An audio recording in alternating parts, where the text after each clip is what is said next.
just wanted to share how I came here to be healed and be loved by God, but I ended up during adoration praying over 2 people and healing them, and just how great of an experience that was for me.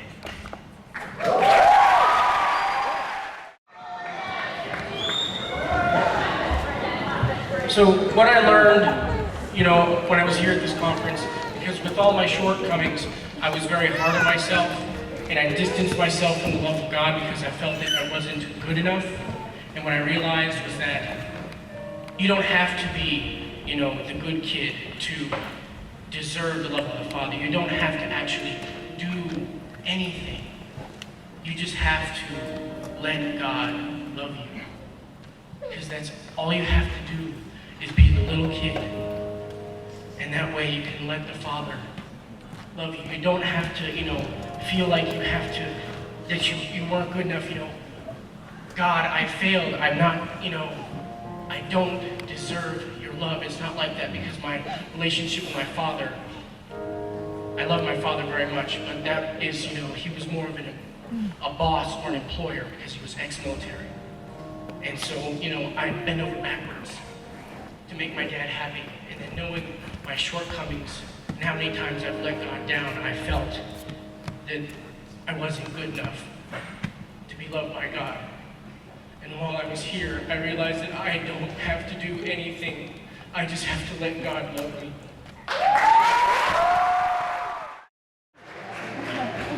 All right. I'm Abby.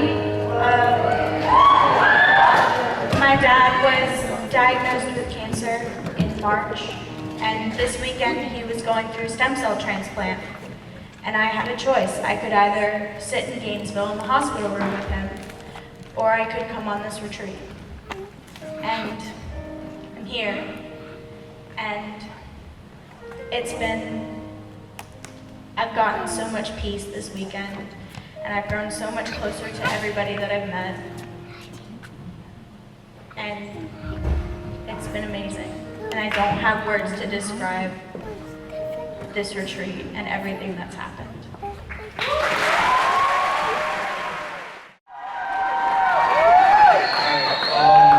So I got a lot of things from this experience, and one thing that I just want to share is that I kind of witnessed and just re-experienced that thing was the commitment that God has for us each and every day of our lives, and the commitment that we need to show for Him.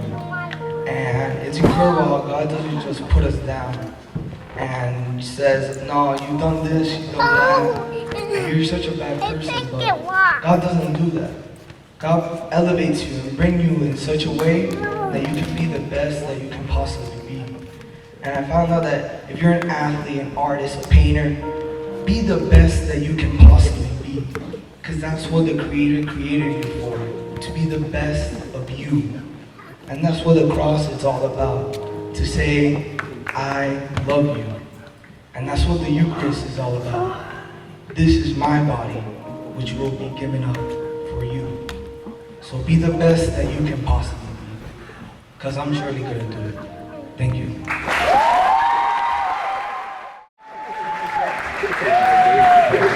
Hi, I'm Emily, and I was the first person to become Catholic in my family. I was a second grader, and I had gone to a Catholic private school, and it was a life-changing experience for me, and so I decided to be baptized, get my first communion and all that, and then my entire family over the next few years ended up converting.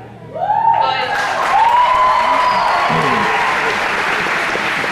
these last 2 years, I've been slowly falling away, and as I was the first to become Catholic, I was the first to fall away from it. And after this weekend, I think I'm finally ready to come home. God, thank you for saving me.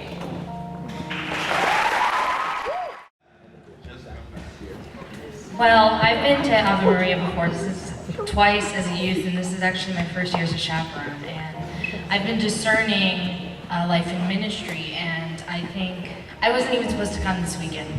It just, I had 20 minutes to pack. And my mom was like, okay, they have a spot for you, you're coming with us. I was like, okay, I'm going. And I'm really glad that God did. I think this was Him's way of saying, this is where I need you. I do need you in ministry, I do need you to work with the youth, and so that's where I'm going to continue going.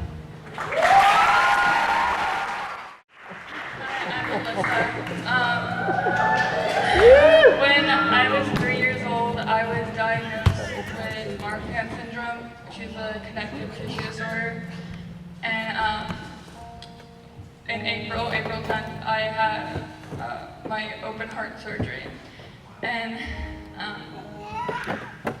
just my dad, everyone that was around me was there for me. I had messages from all my friends, some of them are here, and they were making sure I was okay. And I wasn't actually supposed to go back to school like at all for the rest of the year, but I ended up coming back for like the last month.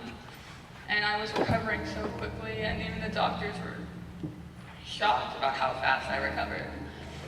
And when he was talking about how your parents, like when he was watching over his child, I realized like I never really saw my surgery from my dad's perspective and his point of view of how stressful it was for him. And the first adoration we had, I just cried and cried and cried. And then last night during adoration, I was realizing, why am I not crying at all again? And I realized I was thinking about all the happy thoughts instead of all the sad ones. I was thinking of like my future and what's gonna come of my religion and when I go off to college in a year and where I'm gonna be.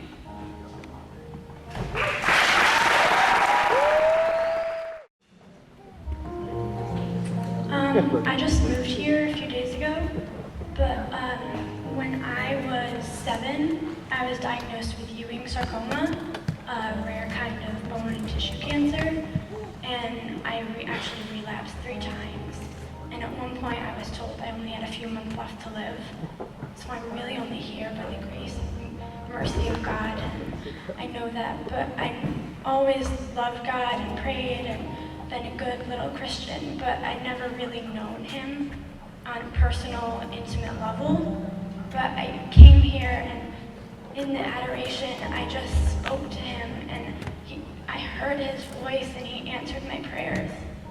And He told me that I was on the right path, and He told me He wanted me working in a hospital with kids, and that He had a husband picked out for me, and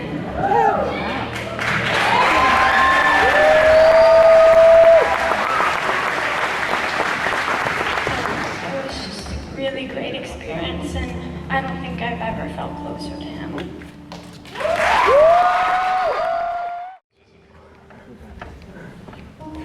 I'm Angelique, and I'm a cradle Catholic, as most of us here. And I guess I've always gone through the motions and known what to believe, but especially after adoration, I really felt His presence, and I actually do feel like I'm not afraid anymore. And all I need is Him. And I actually feel like I can have faith better to believe in Him. What awesome words to receive. Hi, excuse me. My name is Natalie. About a year ago, around this time, I did not want to be alive. I have been suffering with depression and anxiety for about a year and a half, and last summer what I mostly did that whole summer, I left my school and I holed myself up in my room, and I felt like there was this, like for anybody with depression, you know the feeling of like blackness in the middle, and you feel like you don't have anyone there, and that whole time, it was like a dryness with God. And the one time I ever heard His voice was before I went into the big downward spiral, and it was like the first time I almost audibly heard it, and He says, "You're going to be okay, Natalie. I'm going to take care of you." And I just kept going through that whole thing, and even when I wanted to die, I just kept going because I knew I had to have patience. And I think this week, for the first time, I realized that He's answered every single one of my prayers. You don't really realize when God answers your prayers until you get a moment that it hits you. I was so alone, I couldn't go out into public. I felt like I didn't have any friends. And now I come here with my wonderful friends in my youth group. God, and they don't mess around with anything. They're awesome. I see so many beautiful people here. And just a year ago, I wanted to die. Last night, I was laughing when everybody else was crying during adoration. I was laughing really hard because I have never before until now wanted to live as much as I do. So thank you.